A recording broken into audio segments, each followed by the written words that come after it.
his hair. The guy who delivered was like, oh, how come you ordered water? And I was like, I want to be healthier. But then I said it while I was holding this.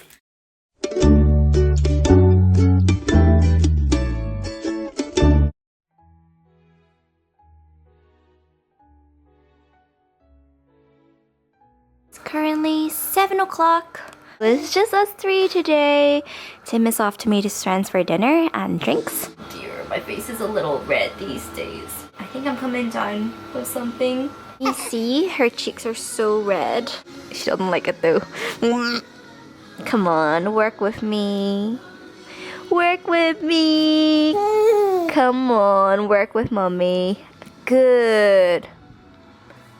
That's it. I'm supposed to join Tim and the friends for dinner. I just figured if the kids are there, I know what it's like to not be able to hold up an adult conversation, and I'd just rather him just be able to enjoy his friends' company. Food for the heart and soul. You enjoy your banana? Oh, Ayla is in bed.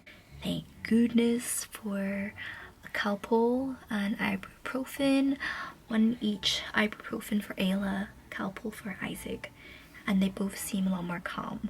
I think in this trip, I just felt like, you know, I was cooped up in this apartment a lot with the kids, and I just felt like I've just been running on empty. The kids have been really whingy lately, which is totally understandable. Like Ayla, she's never ever been like this. She's always been my happy angel. And yeah, these days she's either expressionless, angry, or sad. I'm gonna admit, guys, I'm so glad we brought the iPad over. I think I've subconsciously judged parents for giving their kids iPads. Bring it on holiday because we know that like you can't travel with toys and stuff and they might be bored, but in general we never let them play with it. Now I truly understand why parents give their kids iPads from time to time, because thanks to this iPad I've been able to do laundry, tidying, cook for the kids, cook for myself. Thanks to the iPad I was able to tell Isaac to sit in the living room while I try to get his sister to sleep. Thanks to the iPad that he's not so bored.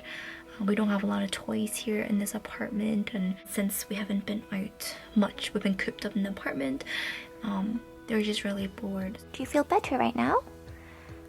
I went to run errands and get groceries of Isaac, and it was really sweet because he was stomping on the crunchy leaves and he was telling me to do it, and so I was just walking behind him. He just reminded me to enjoy like the little things.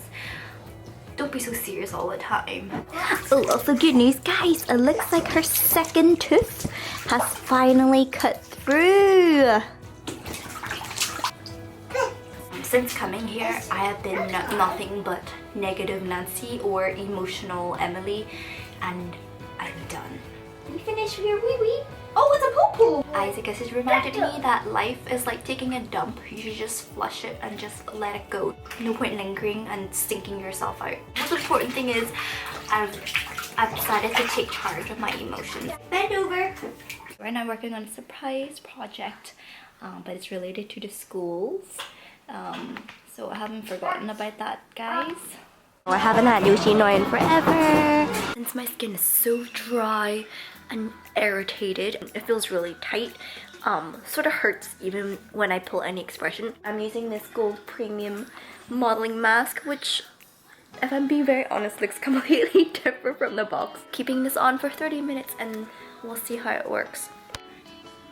Ooh. Oh. Oh, look, baby. I also picked up this Hada Labo 14 booster serum set. It's for dehydrated skin. I just applied some to my face and I know it looks a bit wrong, like this is the color. But just so you guys can see, it feels very slippery. So Kai, if you're watching, don't, because I know what you're thinking. Don't. Just gonna pat it. I love slapping my face. Kai, don't. Because I know you're gonna like WhatsApp me later and say something inappropriate. But I love you, Kai. I'm sure you guys have friends where they can make anything inappropriate. That's my cousin Kai. Oh, yay! My McDonald's is here. The guy who delivered was like, oh, how come you ordered water? And I was like, I want to be healthier. But then I said it while I was holding this. Today I was able to go out for a couple hours That was everything for me. You know, when you're stressed, one of the best things you can do for yourself is just having some time to yourself, doing something for yourself. And then when I came back, Tim had some time to go out by himself so we can get some fresh air. This is getting cold, so. Morning! Ayla's just been fed, so I'm just gonna mash some banana for her. We're also prepping more puree. She'll be trying out carrots. Since the whole family hasn't been feeling well, I'm making congee. This guy is excited, we're Genki, and here, as you can see, they deliver the food using little, I call it trays. You know this guy loves trays, so Isaac, look, there's one coming! He's so excited. Look what came, it's Mommy, and it came in a tray. Thank you, and when we finish, Isaac, press this button. Yeah, thank you! Okay, press both of them. And this one. Mommy.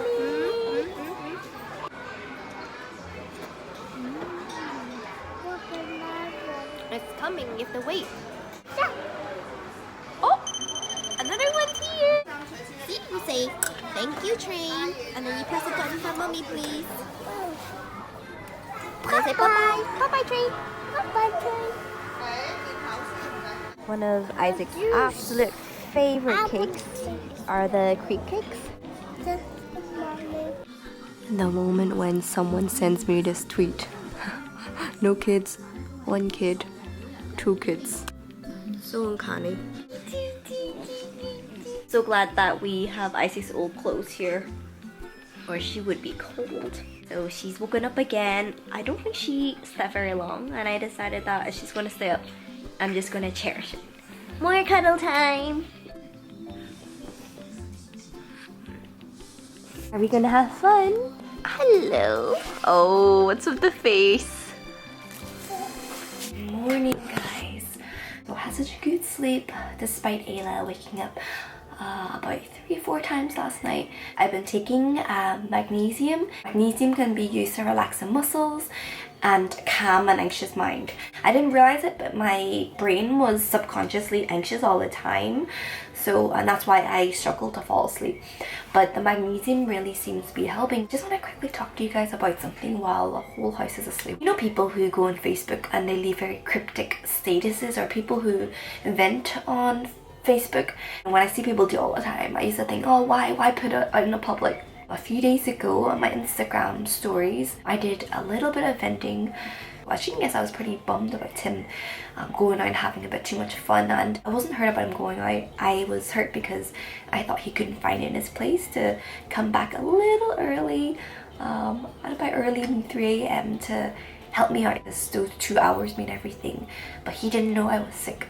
In a nutshell, I expressed why I was upset.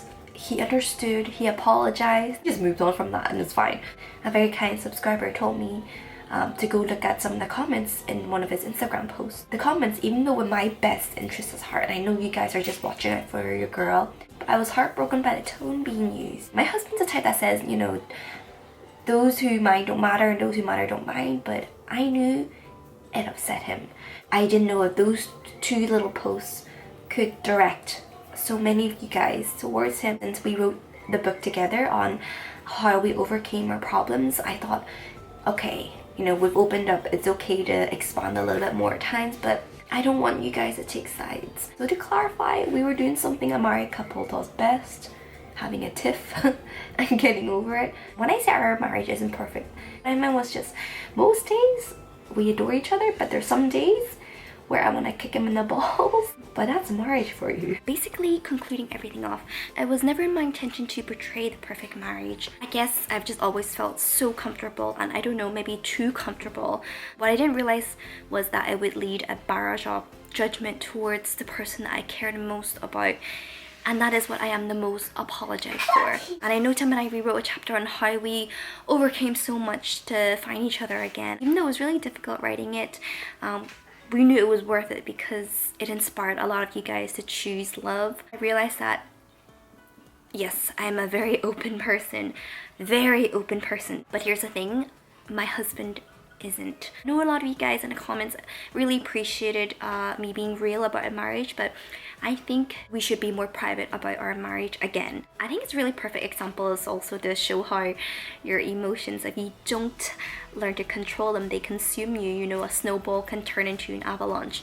And in the moment, I was just so marinated by my emotions that I thought I was just venting, but then, you know, it got pulled out of context. So yeah, as real as I want to be with you guys, I learned that some stuff should just really be between husband and wife, especially when it comes to our little tips. Like, no other people should be involved. And I should have known better, and I do now. I spent the day feeling really bad, but then I realized that that wouldn't do anything. You know, what's done is done. What matters the most is that we learn from it and move on. I'm off to do some errands, and I'm gonna dye my hair. I feel like the water in Hong Kong has made my hair really yellow. I think I'm done with the whole somber thing. I'm ready to have it one color again. Here comes the jumping airplane! Jump! Jump! Jump!